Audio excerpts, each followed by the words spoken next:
بسم الله والحمد لله والصلاة والسلام على رسول الله فأعوذ بالله من الشيطان الرجيم بسم الله الرحمن الرحیم۔ آج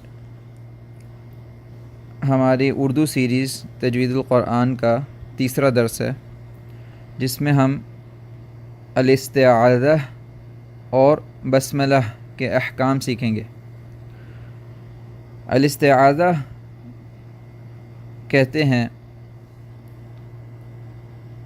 اللہ سبحانہ تعالیٰ سے اللہ سبحانہ تعالیٰ کی پناہ طلب کرنا اور اس کی حفاظت میں آ جانا۔ کس سے؟ شیطان مردود سے۔ تو جب انسان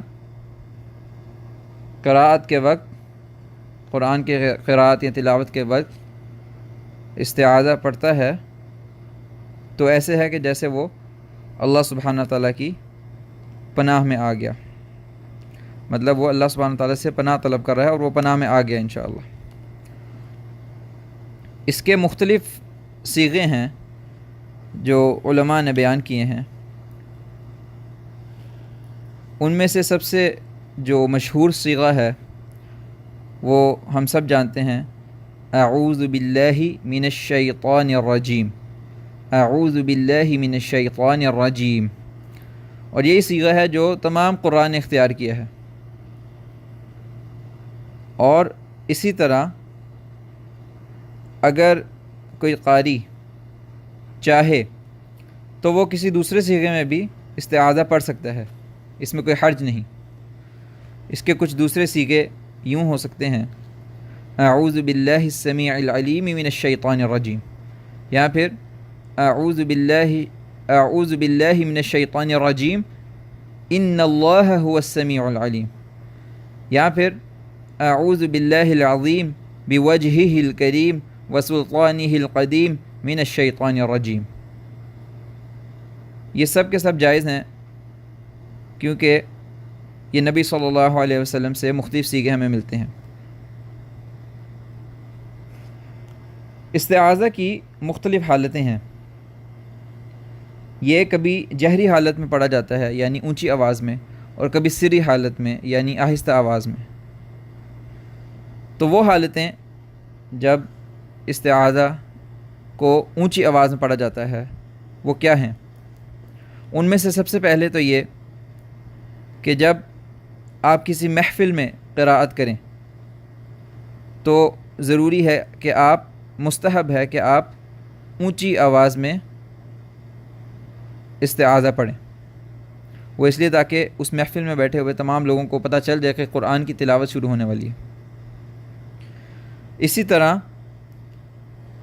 اگر آپ تعلیم کے سلسلے میں ہیں تو مستحب ہے کہ آپ استعاذہ اونچی آواز میں پڑھیں تاکہ آپ کے استاذ کو یہ بات معلوم ہو جائے کہ آپ اس کو صحیح طریقے سے پڑھیں، اور اگر کوئی غلطی ہے تو آپ کی تصحیح کر سکے۔ اسی طرح ایک اور صورتحال یہ ہے کہ آپ ایک جماعت کے اندر قرآن پڑھ رہے ہیں۔ جماعت سے مراد کہ آپ ایک حلقہ بنا کر قرآن پڑھ رہے ہیں، تو حلقے میں جو سب سے پہلا شخص ہوگا اس کو چاہیے کہ وہ اونچی آواز میں استعاذہ پڑھے، اور پھر اس کے بعد والے جو سب ہیں وہ آہستہ آواز میں پڑھ سکتے ہیں۔ اسی طرح حالت اصرار کیا ہوگی؟ مطلب کہ آہستہ آواز میں کب استعاذہ پڑھا جا سکتا ہے؟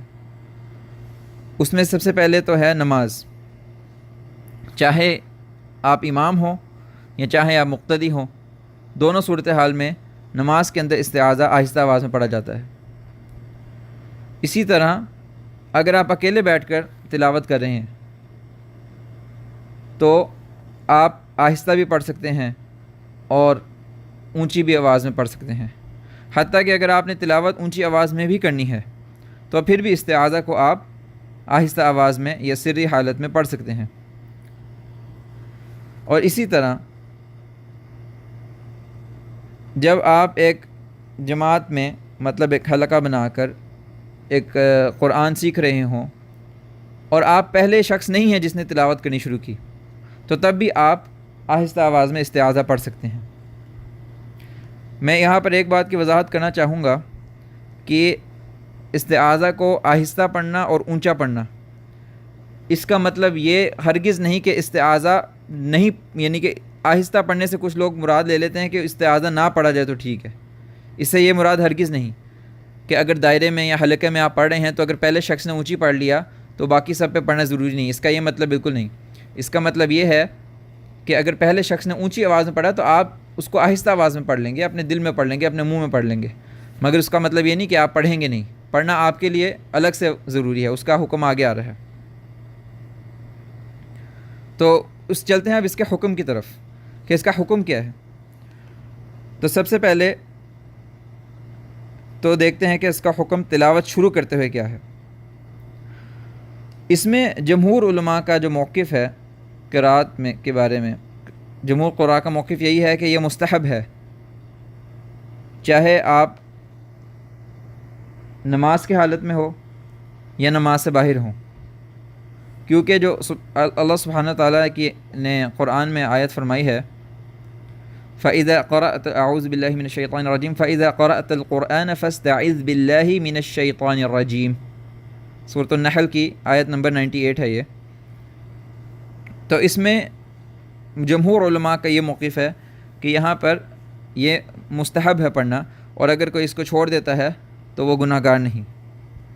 مگر کچھ علماء نے یہ بھی کہا ہے کہ یہاں پر یہ جو حکم ہے وہ وجوب کا درجہ اختیار کرتا ہے، اس لیے اس کو پڑھنا ضروری ہے، اور اگر کوئی نہیں پڑھتا تو مطلب کہ اس کو گناہ بھی ہو سکتا ہے۔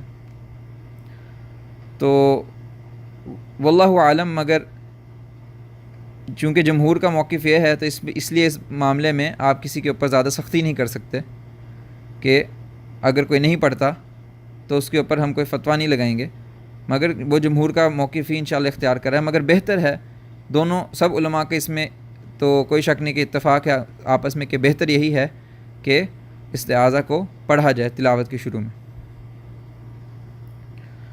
یہ تو ہو گئے استعاذہ کے کچھ احکامات تلاوت شروع کرتے ہوئے۔ اب چلتے ہیں کہ اگر آپ تلاوت کر رہے تھے، آپ نے شروع میں استعاذہ پڑھا، تلاوت کر رہے ہیں اور اب تلاوت کرنی چھوڑ دی کسی وجہ سے، تو پھر کیا آپ استعاذہ دوبارہ پڑھ کے شروع کریں گے یا نہیں؟ تو اس کے اندر کچھ تفصیل ہے۔ سب سے پہلے تو یہ کہ اگر کوئی ایسا کام تھا جس کا کرنا بہت ضروری تھا اور اس کو آپ کسی بھی طریقے سے چھوڑ نہیں سکتے تھے، جیسے کہ آپ کو باسی آ گئی یا پھر چھینک آ گئی، یا پھر کوئی ایسا سوال پڑھتے ہوئے تعلیم کے وقت آپ کے ذہن میں آ گیا کہ جس کا تعلق قراءت سے تھا، یا آپ کے شیخ نے آپ سے کوئی سوال کر لیا جس کا تعلق قراءت سے ہے، تو اس قراءت سے متعلق کوئی بات کی جائے گی، یا پھر چھینک آ جائے یا باسی آ جائے، جمائی جسے کہتے ہیں، یہ آ جائے، تو اس حالت کے اندر استعاذہ کو دہرانے کی ضرورت نہیں۔ دوسرا کیس یہ ہے کہ آپ تلاوت کر رہے تھے اور آپ نے کوئی ایسا کام کر لیا جس کا تعلق قراءت سے نہیں تھا، حتیٰ کہ کسی نے آپ کو سلام کیا اور آپ جانتے کہ سلام کا جواب دینا جو ہے وہ واجب ہے، وہاں پہ آپ کو تلاوت روکنی پڑے گی، لازمی بات ہے۔ تو آپ کسی صحیح جگہ پہ کسی صحیح معنی پہ جا کے تلاوت روکیں گے اور سلام کا جواب دیں گے، مگر چونکہ سلام کا جواب دینا قراءت سے متعلق نہیں ہے، اسی لیے جب آپ دوبارہ پڑھنا شروع کریں گے قرآن کو تو آپ استعاذہ پڑھیں گے، اعوذ باللہ من الشیطان الرجیم پڑھیں گے اور پھر سے تلاوت کرنا شروع کریں گے۔ تو یہ تمام احکامات ہے استعاذہ سے متعلق۔ ابھی آگے اس میں اور تفصیل آئے گی جب بسم اللہ کے احکام سے مل کر ہوگا، مگر اس سے پہلے میں بسم اللہ کے کچھ مختصر احکام بیان کرنا چاہوں گا۔ تو لفظ بسم اللہ کا مطلب کہ اچھا، اس میں ایک اور بات کی وضاحت کہ اس کو اکثر لوگ بسم اللہ پڑھتے ہیں، بسم اللہ یعنی بسم اللہ الرحمن الرحیم کے جو چھوٹی فارم ہے اس کو بسم اللہ نہیں کہتے، بلکہ یہ لفظ ہے البسملہ۔ اور بسملہ کیا ہے؟ بسملہ عربی میں فعل بسملہ یبسملو سے مصدر ہے، یعنی بسملہ یبسملو بسملتن فہو مبسمل، کہ بسملہ کا مطلب ہے کہ اس ایک شخص نے بسم اللہ الرحمن الرحیم پڑھی اس کو عربی میں فعل ماضی کی صورت میں بسملہ کہتے ہیں، با سین میم اور لام، بسملہ. اور اس کا فعل مضارع ہے یبسملو، بسملہ یبسملو، اور اس سے مصدر ہے بسملتن، بسم اللہ الرحمن الرحیم پڑھنا. تو یہ معنی ہے اس کا، البسملہ یعنی بسم اللہ الرحمن الرحیم پڑھنا. فہو مبسمل یعنی کہ وہ بسم اللہ الرحمن الرحیم پڑھتا ہے یا پڑھنے والا ہے. تو اس کا حکم جو ہے اس میں 3 چیزیں سب سے پہلے دیکھتے ہیں. نمبر 1 تو جب سورت کا شروع ہو تو سورت کے شروع کے اندر علماء کا اس بات پہ اتفاق ہے کہ سورت جب شروع ہو رہی ہو تو بسم اللہ الرحمن الرحیم پڑھنا واجب ہے، لازمی ہے، کیونکہ نبی صلی اللہ علیہ وسلم ہر سورت کی شروع میں بسم اللہ الرحمن الرحیم پڑھتے تھے، بسملہ پڑھتے تھے. دوسرا کیس یہ ہے کہ سورت کے درمیان سے آپ نے تلاوت شروع کی، آپ نے سورت کے درمیان سے تلاوت شروع کی، تو اس کیس کے اندر علماء نے آپس میں اس کیس میں، بلکہ علماء نے سب نے یہی کہا کہ اس کیس میں مستحب ہے، کسی نے وہاں پر واجب نہیں کہا، کہ اس کیس کے اندر مستحب ہے جب آپ سورت کے درمیان سے کر رہے ہیں. اب یہ دونوں، اور تیسرا ایک کیس آ گیا خاص جو اسپیشل کیس ہے، وہ ہے سورۃ توبہ کا یا سورۃ براءہ کا. تو جب تلاوت شروع کریں گے سورۃ براءہ سے تو اس پر تو اتفاق ہے کہ وہاں پہ بسملہ نہیں پڑھنی، اس پہ علماء کا اتفاق ہے کہ وہاں پر بسملہ نہیں پڑھنی. اور اگر آپ تلاوت شروع کر رہے ہیں سورۃ براءہ کے درمیان سے تو وہاں پر پھر علماء نے کچھ اختلاف کیا. کچھ نے کہا کہ درمیان میں پڑھ سکتے ہیں اگر درمیان سے تلاوت کریں، اور کچھ نے کہا نہیں وہاں پہ بھی نہیں پڑھیں گے. تو یہ پھر سے ذرا سن لیں، سورت کے شروع میں بسملہ پڑھنا واجب ہے، سورت کے درمیان میں مستحب ہے، آپ کے پاس اختیار ہے، اگر چاہیں تو چھوڑ بھی سکتے ہیں. اور سورۃ البراءہ کا جو کیس ہے، سورۃ توبہ کا کیس ہے، وہ خاص کیس ہے، اس کے شروع میں تو سب کا اتفاق ہے کہ اس کو نہیں پڑھنا چاہیے، اور درمیان میں علماء کا اختلاف ہے کہ اگر درمیان سے تلاوت شروع کریں تو کچھ نے کہا پڑھ سکتے ہیں اور کچھ نے کہا نہیں پڑھنا چاہیے. اب چلتے ہیں کہ استعاذہ اور بسملہ کو ملا کر جب پڑھیں گے تو تلاوت کس طریقے سے آپ شروع کر سکتے ہیں، کتنے طریقے ہیں آپ کے پاس تلاوت کرنے کے، اور ان سب کیسز کے اندر آگے پھر 4 کیسز آتے ہیں.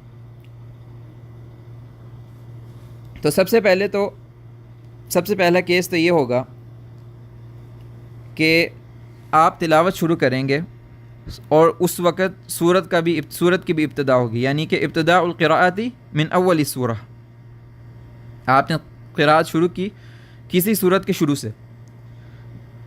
دوسرے کیس یہ ہو سکتا ہے کہ ابتداء القراءۃ من وسط السورہ، کہ آپ نے قراءت شروع کی مگر سورت کا درمیان تھا، کہیں درمیان سے شروع کر لی. اور تیسرا کیس یہ ہو سکتا ہے کہ آپ تلاوت کر رہے تھے اور اس کے درمیان میں سورت شروع ہو گئی، مطلب کہ آپ تلاوت کرتے کرتے ایک سورت ختم ہوئی اور دوسری سورت شروع ہو گئی، یعنی کہ ابتداء السورۃ من وسط التلاوہ او الوصل بین السورتین، یا 2 سورتوں کے درمیان وصل کرنا، اس کو یہ بھی کہہ سکتے ہیں. کیونکہ ایک سورت آپ پڑھ رہے تھے وہ ختم ہوئی اور پھر آپ نے دوسری کی تلاوت شروع کرنی، دوسری کی طرف جانا ہے، تو اس کے درمیان میں آپ کیا پڑھیں گے اور کیا طریقے ہیں ان کو پڑھنے کے، جو بھی پڑھیں گے آپ اس کو. اب یہ 3 صورتحال ہمارے پاس آ گئی ہیں جس طریقے سے تلاوت کی جا سکتی ہے. یا تو آپ تلاوت شروع کریں، سورت بھی شروع ہو، آپ تلاوت شروع کریں مگر سورت کے درمیان سے، اور آپ تیسرا یہ کہ آپ سورت شروع کریں تلاوت کے درمیان سے، یعنی ابتدائی تلاوت ابتدائی سورت، ابتدائی تلاوت درمیان سورت، اور تیسرا ابتدائی سورت درمیان تلاوہ. یہ 3 کیس ہیں ہمارے پاس. اب ان ہر 3 کیسوں میں سے ہر کیس کے اوپر ہم 4 قاعدے یا 4 اور کیسز اپلائی کریں گے، 4 اور صورتیں اپلائی کریں گے. وہ کیا کیا ہیں؟ ان میں سے سب سے پہلے ہے فصل الجمیع، کہ مطلب کہ ہر چیز کو کاٹ کے پڑھنا. دوسرا ہے وصل الجمیع، کہ ہر چیز کو ملا کے پڑھنا. تیسرا ہے فصل الاول بالثانی و وصل الثانی بالثالث، یعنی کہ پہلے کو دوسرے سے کاٹ دینا اور دوسرے کو تیسرے سے ملا دینا. اور چوتھی صورتحال ہوگی وصل الاول بالثانی و فصل الثانی بالثالث، یعنی کہ پہلے کو دوسرے سے ملا دینا اور دوسرے کو تیسرے سے کاٹ دینا. تو اگر ہر 3 کیس کے اوپر یہ 4 کیس ہم اپلائی کریں گے تو ٹوٹل 12 صورتحال بن جائیں گی ہمارے پاس. اب ان 12 صورتحال میں سے کچھ جائز ہیں اور کچھ ناجائز بھی ہوں گی. اب ہم یہ دیکھیں گے ایک ایک کر کے کہ ان میں سے کون سی کر سکتے ہیں, کون سی جائز صورتحال ہیں اور کون سی ناجائز صورتحال ہیں. تو سب سے پہلے تو ہم اپنا پہلا کیس لیتے ہیں جو کہ عام کیس ہوتا ہے, ابتداء تلاوت, ابتداء صورتیں, ابتداء القراءت من اول سورہ. تو اس میں 3 چیزیں آپ کے پاس آئیں گی. سب سے پہلے ہم نے پڑھا کہ جب تلاوت شروع کریں گے تو استعاذہ پڑھنا بھی ضروری ہے اور بسملہ پڑھنا تو ویسے ہی واجب ہے. تو 3 چیزیں ہمارے پاس جو ہوں گی وہ ہوگا الاستعاذہ, دوسری چیز ہوگی بسملہ اور تیسری چیز ہوگی سورت کی ابتدا. اس کیس کے اندر اب سب سے پہلے ہم فصل الجمیع کا قاعدہ اپلائی کرتے ہیں, یعنی کہ آپ اس کو اس طریقے سے پڑھیں گے, اعوذ باللہ من الشیطان الرجیم, بسم اللہ الرحمن الرحیم, الحمد للہ رب العالمین. تو یہ تھا فصل الجمیع, یعنی کہ تینوں کو آپس میں کاٹ کاٹ کر پڑھا, تینوں کے درمیان سانس لیا, وقف کیا اور پھر اگلی چیز شروع کی. پہلے استعاذہ پڑھا, پھر رک کے سانس لیا, پھر بسملہ پڑھی, پھر رک کے سانس لیا, پھر سورت کا ابتدا کیا, چاہے سورت الفاتحہ ہو یا کوئی بھی سورت ہو. مگر جیسے کہ بتایا کہ سورت توبہ کے اندر بسملہ نہیں آئے گی, وہ ایکسیپشنل کیس ہے, اس کو ہم بعد میں ڈسکس کریں گے کہ اس کی کیا صورتحال ہوتی ہے. ابھی ہم سورت البراءہ اور سورت آل عمران, یہ 2 صورتیں ہیں, ان دونوں صورتوں کو, سورہ براءہ کو اور سورہ آل عمران کو, ہم بعد میں انشاءاللہ کل ڈسکس کریں گے. ابھی کیونکہ اس کے اندر کافی اور تفصیلات ہیں, ابھی ہم باقی صورتوں کی بات کر رہے ہیں. تو پہلا کیس تو ہو گیا فصل الجمیع. اب اسی کے اوپر دیکھتے ہیں وصل الجمیع, تینوں کو ملا کے کیسے پڑھیں گے. اعوذ باللہ من الشیطان الرجیم, بسم اللہ الرحمن الرحیم, الحمد للہ رب العالمین. تو یہ تھا وصل الجمیع, یعنی کہ تینوں کو ملا کے پڑھنا. تو فصل الجمیع بھی جائز ہے ابتداء قرات من اول سورہ کے کیس میں, یعنی کہ جب آپ نے تلاوت شروع کی اور سورت کا ابتدا تھا تو فصل الجمیع جائز ہے اور وصل الجمیع بھی جائز ہے. اسی طرح تیسرا کیس کیا ہے, فصل الاول بالثانی, یعنی کہ پہلے کو دوسرے سے کاٹ دینا اور دوسرے کو تیسرے سے ملا دینا. تو وہ کیسے کریں گے, اعوذ باللہ من الشیطان الرجیم, بسم اللہ الرحمن الرحیم, الحمد للہ رب العالمین. تو اس میں نے پہلے کو کاٹ دیا اور دوسرے اور تیسرے کو آپس میں ملا دیا. اور آخری کیس, یہ بھی جائز کیس ہے, یہ بھی کر سکتے ہیں ہم. اور آخری کیس ہے وصل الاول بالثانی, پہلے اور دوسرے کو آپس میں ملا دینا اور تیسرے سے کاٹ دینا, یعنی کہ بسملہ اور تعوذ کو, استعاذہ اور بسملہ کو آپس میں ملا دینا اور سورت سے کاٹ دینا. جیسے کہ اعوذ باللہ من الشیطان الرجیم, بسم اللہ الرحمن الرحیم, الحمد للہ رب العالمین. تو یہ تھا وصل الاول بالثانی و فصل الثانی بالثالث, یا وصل الاول فصل الثانی, یعنی کہ پہلے آپ اس کو کریں, دونوں کو ملائیں اور تیسرے کے ساتھ کاٹ دیں, تیسرے کو کاٹ دیں. تو یہ ابتدائی قراءت, ابتدائی سورت, اس کیس کے اندر جب آپ تلاوت بھی شروع کریں, سورت بھی شروع کریں, تو یہ چاروں کے چاروں کیس جائز ہیں, چاروں کے چاروں صورتحال جائز ہیں. فصل الجمیع بھی, وصل الجمیع بھی, فصل الاول بالثانی والوصل الثانی بالثالث ووصل الاول بالثانی وفصل الثانی بالثالث, یہ چاروں کے چاروں کیس جائز ہیں, یہ آپ کر سکتے ہیں. دوسری طرف دوسرا جو ہمارا مین جو دوسرا ہیڈنگ تھی وہ تھی ابتداء القراءۃ من وسط السورہ. اب آپ سورت کے درمیان سے تلاوت شروع کریں. تو اس کیس میں اب سب کے سب کو پھر سے دیکھتے ہیں. اچھا, اب اس کے اندر تھوڑی سی اور تفصیل یہ ہوگی کہ چونکہ سورت کا درمیان ہے تو سورت کے درمیان میں آپ کے پاس اختیار ہے کہ آپ بسملہ پڑھیں یا نہ پڑھیں. تو اگر تو آپ بسملہ نہیں پڑھتے تو آٹومیٹیکلی جو نیچے والے 4 کیس ہیں فصل الجمیع, وصل الجمیع, وہ کٹ کر صرف 2 کیس رہ جائیں گے. اور وہ ہوگا فصل الجمیع اور وصل الجمیع. تیسرا اور چوتھا کیس آٹومیٹیکلی ختم ہو جائے گا، کیونکہ 3 چیزیں اب آپ کے پاس رہی ہیں. آپ کے پاس صرف کیا رہ گیا؟ استعاذہ اور سورت کا درمیان سے ابتدا، بس. کیونکہ بسم اللہ آپ اختیار کریں کہ آپ نہیں پڑھیں گے. مثال کے طور پہ فصل الجمیع کرتے ہیں بسم اللہ کے بغیر، تو آپ کریں گے اعوذ باللہ من الشیطان الرجیم ایاک نعبد و ایاک نستعین. یہ ہو گیا فصل الجمیع. آگے پھر آ جائے گا وصل الجمیع، کہ آپ وصل کر کے پڑھیں. اس میں ہو جائے گا اعوذ باللہ من الشیطان الرجیم ایاک نعبد و ایاک نستعین. ہاں، مگر یہاں پر اب ایک بہت ضروری اور قاعدہ آ گیا، اور یہ بہت اچھا ہوا کہ یہ والی آیت کی تلاوت کی میں نے، کیونکہ یہ قاعدہ یہاں پہ بتانا بہت ضروری ہے. ابھی جس طریقے سے میں نے پڑھا وصل کر کے، آپ نوٹ کریں کہ استعاذہ کے اینڈ پر کیا آتا ہے؟ الشیطان الرجیم. تو علماء نے کہا ہے کہ اگر الشیطان کا ذکر آ رہا ہے تو اس کو اگلی آیت سے، ایسی آیت سے نہیں ملایا جائے گا جہاں پہ اللہ سبحانہ تعالیٰ کا ذکر ہو، یا نبی صلی اللہ علیہ وسلم کا ذکر ہو، یا اللہ کے اسماء و صفات کا ذکر ہو، یا کوئی ایسی ضمیر آ جائے جو اللہ سبحانہ تعالیٰ کی طرف یا نبی صلی اللہ علیہ وسلم کی طرف لوٹ رہی ہو، یا ان کی صفت کا بیان ہو. تو اگر کوئی ایسی آیت ہوگی تو پھر شیطان کے نام کو اس کے ساتھ نہیں جوڑا جائے گا. جیسے کہ میں نے ابھی جو آیت پڑھی، اس کا مطلب کیا ہے کہ ہم صرف تجھی سے مدد، ایاک نعبد، تیری ہی عبادت کرتے ہیں اور تجھی سے مدد مانگتے ہیں. تو آپ اس چیز کو کس سے وصل کر رہے ہیں؟ وصل کر رہے ہیں اعوذ باللہ من الشیطان الرجیم. تو اس صورتحال میں علماء کہتے ہیں کہ پھر لازمی ہو جاتا ہے کہ درمیان میں بسم اللہ بھی پڑھی جائے، اگر آپ نے وصل کر کے پڑھنا ہے. اگر نہیں تو پھر صرف دونوں کو کاٹ کے پڑھیں. پھر پڑھیں اعوذ باللہ من الشیطان الرجیم ایاک نعبد و ایاک نستعین.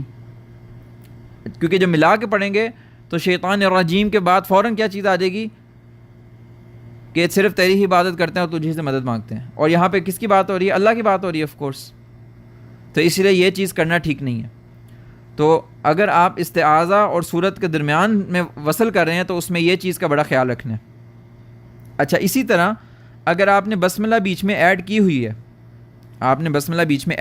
ہے، اس سے پہلے بلکہ اس کی کچھ اور مثالیں دیکھ لیتے ہیں. جیسے کہ سورۃ بقرہ کی آیت نمبر 257 ہے، اللہ ولی الذین آمنوا. تو اب آپ کو یہ نہیں کہہ سکتے اعوذ باللہ من الشیطان الرجیم اللہ ولی الذین آمنوا. کیوں؟ کیونکہ آپ نے شیطان الرجیم کا وصل کس کر دیا؟ لفظ جلالہ کے ساتھ، اللہ کے ساتھ. تو یہ چیز کرنا ٹھیک نہیں ہے. اسی طرح سورۃ فصلت کی آیت نمبر 47 ہے، الیہ یرد علم الساعہ. یہاں پہ بھی اللہ سبحانہ تعالیٰ کی ضمیر لوٹ رہی ہے. تو یہاں پہ بھی آپ وصل کریں گے تو اس کا معنی غلط ہوگا، مطلب کرنا وہ ٹھیک نہیں ہے. اسی طرح سورۃ الفتح کی آیت نمبر 29 محمد الرسول اللہ صلی اللہ علیہ وسلم. یہاں پہ بھی آپ اعوذ باللہ من الشیطان الرجیم کو وصل کر کے نہیں پڑھیں گے، نبی صلی اللہ علیہ وسلم کے ساتھ ملا کے، نام کے ساتھ ملا کر نہیں پڑھیں گے. تو یہاں پہ لازمی ہے یہاں تو آپ اس کو قطع کر کے پڑھیں، یعنی فصل کر کے پڑھیں، یہاں تو پھر درمیان میں بسم اللہ الرحمن الرحیم ایڈ کر لیں. اچھا، اب اگر اسی طرح بسم اللہ الرحمن الرحیم ایڈ کر لیتے ہیں تو اس وقت بھی پھر وصل کے اندر ایک چیز کا خیال رکھنا ہے. وہ کیا خیال ہے؟ وہ خیال یہ ہے کہ کہیں آگے شیطان کا ذکر نہ آ رہا ہو. کیوں؟ کیونکہ بسم اللہ کے اینڈ پہ کیا آتا ہے؟ بسم اللہ کے اینڈ پہ آتا ہے بسم اللہ الرحمن الرحیم. اللہ سبحانہ تعالیٰ کے نام آ رہا ہے الرحمن الرحیم. اب آگے مثال کے طور پہ سورہ بقرہ کی آیت نمبر 268 اگر کو پڑھ رہا ہے انسان، وہاں سے شروع کرنا ہے الشیطان یعدکم الفقر. تو کوئی ایسے اگر کر دے اعوذ باللہ من الشیطان الرجیم بسم اللہ الرحمن الرحیم الشیطان یعدکم الفقر نعوذ باللہ من ذلک، تو یہ جو ہے یہ چیز کرنا ٹھیک نہیں ہے، یہ جائز نہیں ہے. اس چیز کی وضاحت بہت ضروری تھی کہ جب وصل کے اندر پڑھیں تو یہ چیز کو ضرور دیکھ لیں کہ آپ کس آیت سے شروع کر رہے ہیں. اور اگر تو اس آیت میں شیطان کا ذکر ہے تو پھر بسم اللہ کا وصل نہیں کریں گے، اور اگر تو وہاں پہ اللہ سبحانہ تعالیٰ کا، نبی صلی اللہ علیہ وسلم کا ذکر ہے یا ان کی صفات کا ذکر ہے تو پھر استعاذہ کا وہاں پہ وصل نہیں کریں گے. یہ دونوں چیزوں کو ذہن میں رکھ کے پھر پڑھنا ہے.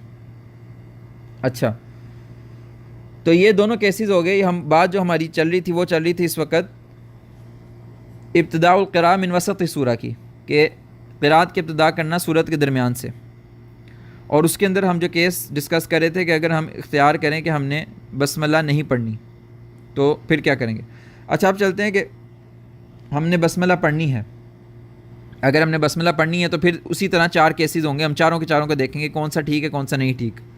تو سب سے پہلے تو فصل الجمیع، اس کے اندر ہم ایسے پڑھ سکتے ہیں اعوذ باللہ من الشیطان الرجیم بسم اللہ الرحمن الرحیم ایاک نعبد و ایاک نستعین.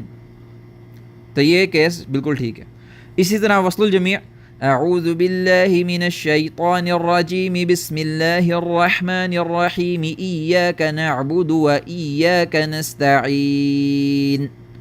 یہ بھی ٹھیک ہے کیونکہ بسم اللہ کے بعد جو ذکر آیا جس آیت کا اس میں اللہ سبحانہ تعالیٰ کے بارے میں کہ صحیح انہی کا ذکر آ رہا ہے کہ ایاک نعبد، ہم تیری ہی صرف عبادت کرتے ہیں، وہ ایاک نستعین، تجھی سے مدد مانگتے ہیں. اچھا تیسرا کیس کہ پہلے کو دوسرے سے کاٹیں اور دوسرے کو تیسرے سے ملا دیں. یعنی اعوذ باللہ من الشیطان الرجیم بسم اللہ الرحمن الرحیم ایاک نعبد و ایاک نستعین. اب یہ دوسرے اور تیسرے کیس میں اگر آپ بسم اللہ کے ساتھ پڑھ رہے ہیں تو آپ نے یہ چیز کا بس خیال رکھنا کہ آگے ایسی آیت نہ آ رہی ہو جہاں پہ شیطان کا ذکر ہو، یا پھر ایون کسی آداب کا ذکر بھی ہو. تو وہاں پہ بھی بہتر ہے کہ اللہ سبحانہ تعالیٰ کے نام کے الرحمن الرحیم کو اس آیت کے ساتھ ملا کر نہ پڑھا جائے، وہاں پہ قطع کیا جائے، فصل کیا جائے، ان کو الگ الگ کر کے پڑھا جائے. اچھا آخری کیس کی طرف چلتے ہیں کہ پہلے کو دوسرے سے ملانا. یعنی اعوذ باللہ من الشیطان الرجیم بسم اللہ الرحمن الرحیم ایاک نعبد و ایاک نستعین. تو یہ ہمارے چاروں کیسز ہو گئے ابتداء القراء من وسط سورہ سے، کہ جب آپ قراءت کی یا تلاوت کی ابتدا کریں سورت کے درمیان سے. اور یہ چاروں کے چاروں کیسز جائز ہیں، صرف اس تنبیہ کے ساتھ جو میں نے تنبیہ بتائی ہے کہ جب آپ وصل کریں گے بسم اللہ کے ساتھ تو یہ دیکھنا ہے کہ آگے شیطان یا عذاب کا ذکر نہ آ رہا ہو. اور اگر آپ وصل کر رہے ہیں استعاذہ کے ساتھ تو آگے اللہ سبحانہ تعالیٰ نبی صلی اللہ علیہ وسلم یا ان کی طرف کوئی ضمیر نہ لوٹ رہی ہو یا ان کے صفات کا ذکر نہ ہو.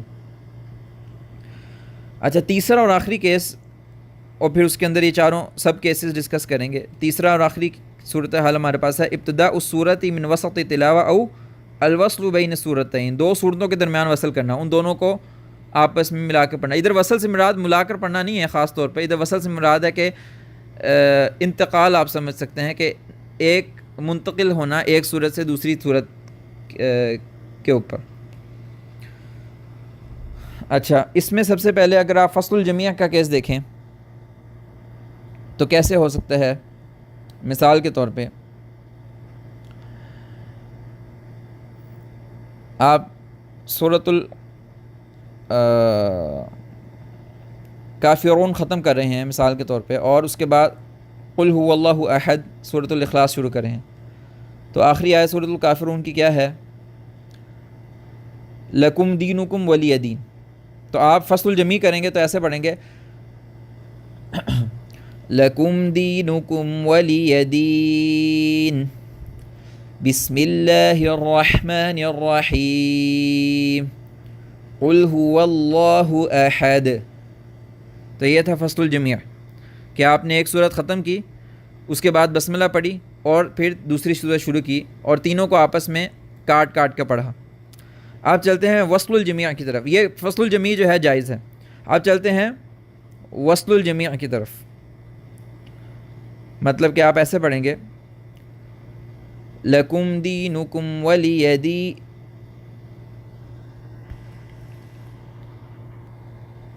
آپ یعنی ایسے پڑھیں گے لکم دینکم ولی دین بسم اللہ الرحمن الرحیم قل هو اللہ احد. تینوں کو وصل کر کے پڑھا. صورت کے آخر کو بسملہ کو اور اگلی صورت کے ابتدا کو، یہ بھی جائز ہے۔ تیسرا کیس ہے فصل الاول بالثانی و فصل الثانی بالثالث، کہ پہلے اور دوسرے کو آپس میں کاٹنا اور دوسرے تیسرے کو آپس میں ملانا، جیسے کہ لکم دینکم ولی دین، بسم اللہ الرحمن الرحیم قل هو اللہ احد۔ تو یہ کیس بھی جائز ہے، پہلے کو آپ نے کاٹ دیا، دوسرے تیسرے کو آپس میں ملا دیا۔ چوتھا کیس البتہ جو ہے وصل الاول بالثانی و فصل الثانی بالثالث، اس کو اگر پڑھتے ہیں تو ایسے پڑھا جائے گا لکم دینکم ولی دین بسم اللہ الرحمن الرحیم قل هو اللہ احد۔ اس کیس کو علماء نے کہا ہے کہ یہ جائز نہیں، یعنی بسم اللہ کو پچھلی صورت کے آخری آیت کے ساتھ ملانا اور اگلی صورت کی پہلی آیت سے کاٹ دینا جائز نہیں۔ تو اس کی وجہ کیا ہے کہ وہ کیوں جائز نہیں؟ اس کی وجہ علماء نے یہ بتائی کہ سننے والے کو اس چیز کا وہم لگ سکتا ہے کہ جو بسم اللہ آپ نے پڑھی ہے وہ پچھلی صورت کی آخری آیت تھی اور اگلی صورت پھر آپ نے قل هو اللہ احد پڑھنی شروع کر دی۔ تو اس ابہام کو، اس وہم کو ختم کرنے کے لیے علماء نے کہا کہ یہ چیز جائز نہیں ہے کہ آپ بسم اللہ کو پچھلی صورت کی آخری آیت کے ساتھ ملا کر پڑھیں اور اگلی صورت کے ساتھ اس کو کاٹ دیں۔ تو ہم نے 12 کیسز پڑھے، ان 12 میں سے تمام کے تمام جائز ہیں، صرف جب آپ ابتداء القراء من وسط السورہ کریں گے، قراءت کا ابتدا سورت کے درمیان سے، اور وصل کر کے پڑھے ہوں گے دوسرے اور تیسرے کو، تو اس کیس کے اندر جو تنبیہ دی تھی میں نے بسم اللہ اور استعاذہ کے بارے میں کہ اگلی آیت کو دیکھنا ہے، اس کا خیال رکھنا ہے۔ اور ایک صورتحال ان 12 میں سے جو جائز نہیں ہے وہ ہے کہ جب آپ سورت کا ابتدا کریں ہیں تلاوت کے درمیان، ایک ختم کر کے دوسری سورت شروع کر رہے ہیں، تو اس میں آخری والا کیس جو ہے کہ مطلب پہلے کو دوسرے سے ملانا اور تیسرے سے کاٹ دینا، وہ جائز نہیں ہے، کیونکہ دوسری چیز ہمارے پاس ہے بسم اللہ اور پہلی چیز ہمارے پاس کیا ہے؟ سورت کا آخری آیت۔ تو سورت کے آخری آیت کو بسم اللہ کے ساتھ ملا کر اگلی سورت کی پہلی آیت سے کاٹ دینا یہ جائز نہیں ہے۔ اس کے علاوہ باقی تمام کیسز جائز ہیں انشاءاللہ۔ اور آج ہم اپنا درس ادھر ہی روکتے ہیں انشاءاللہ۔ کل ہم اس کے کچھ جو ایکسیپشنز ہیں ان کو پڑھیں گے کہ اس میں استثنائی جو صورتحال ہے وہ کیا ہے۔ اس میں سب سے پہلے تو یہ ہوگی کہ سورہ براء کے جو شروع کریں گے اس وقت کیا ہوتی ہے۔ اسی طرح الف لام میم، آل عمران کا جو الف لام میم ہے پہلی آیت، اس کے اندر میم کے کیا حالات کیا مختلف صورتحال ہیں اگر اس کو اگلی آیت کے ساتھ ملا کے پڑھا جائے۔ اسی طرح پھر سورہ آل عمران کے شروع میں بسم اللہ اور استعاذہ کے ساتھ کیا کیا احکامات آئیں گے۔ اور جب آپ دو صورتوں کو، ادھر خاص طور پہ سورہ بقرہ اور آل عمران کو ہے، ان کو جب آپس میں پڑھیں گے اور ان کو پھر لفظ جلالہ اللہ کے ساتھ وصل کریں گے تو اس کے کیا صورتحال بنتی ہیں۔ تو یہ 4 چیزوں کو ہم انشاءاللہ اگلے درس میں ڈسکس کریں گے، اور ان کو سمجھنے کے لیے یہ آپ ان کو ایک ٹیبل بنا لیں، وہاں پہ لکھیں اور ساتھ ساتھ مثالیں جو ہیں وہ اپنے ذہن میں لے کے آ کے ان کو پڑھیں خود، تو اس سے آپ کی سب سے اچھی پریکٹس ہوگی انشاءاللہ۔ اور ایک آخری بات یہ ہے کہ مجھے ابھی تک صرف ایک بھائی نے اپنی قرأت بھیجی ہے تصحیح کے لیے، جبکہ میں بار بار آپ سے یہ درخواست کر رہا ہوں کہ صرف احکام سیکھ لینا ضروری نہیں ہے، بلکہ احکام نہ بھی سیکھے جائیں تو کوئی مسئلہ نہیں ہے۔ اصل چیز کیا ہے؟ اصل چیز یہ ہے کہ قراءت ٹھیک ہونی چاہیے، آپ کی تلاوت ٹھیک ہونی چاہیے۔ آپ کو کوئی احکام نہ آتا ہو تو کوئی مسئلہ نہیں ہے، آپ کی تلاوت ٹھیک ہو اگر تو، اور اگر آپ کو سارے کے سارے احکامات آتے ہیں مگر آپ کو قرآن صحیح نہیں پڑھنا آتا تو پھر اس کا کوئی فائدہ نہیں ہے۔ تو اسی لیے اصل چیز کیا ہے؟ اصل چیز ہے پریکٹس۔ وَلَيْسَ بَيْنَهُ وَبَيْنَ تَرْكِهِ إِلَّا رِيَاضَةُ امْرِئٍ بِفَقِّهِ۔ میں نے آخری بار بھی کہا تھا کہ امام الجزری کہتے ہیں کہ تجوید کو چھوڑنے اور اس کے درمیان کوئی چیز نہیں ہے، اس کو تجوید کے اور اس کو ترک کرنے کے درمیان کوئی چیز نہیں کھڑی سوائے اس کے کہ جو انسان اپنے منہ سے پریکٹس کرتا ہے۔ مطلب آپ نے پریکٹس چھوڑ دی تو سمجھے تجوید بھی چھوڑ دی۔ تو اللہ سبحانہ وتعالیٰ ہم سب کو جو ہم سیکھ رہے ہیں اس پہ عمل کرنے کی بھی توفیق عطا فرمائے۔ وصلی اللہ تعالی علی خیر خلق محمد وعلی آلہ وصحبہ اجمعین۔